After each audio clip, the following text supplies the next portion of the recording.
Leeks. We grow them in Oregon. We eat them in school. Leeks, the delicious vitamin-packed leek. The leek is in the same family as onions and garlic. This long, tall, onion-flavored vegetable is mostly harvested in Oregon from September through April.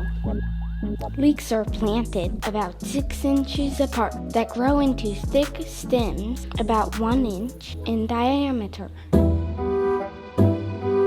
The lower and middle white part and light green part is the part you eat. When farmers harvest leeks, they pull them out of the soil, roots and all. Because they grow straight out of the soil and grow in tight layers, the leek collects a lot of dirt.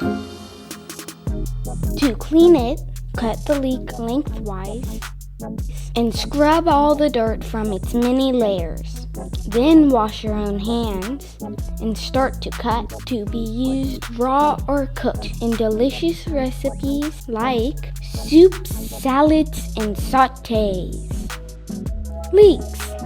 To learn more about leeks, search Oregon Harvest for Schools.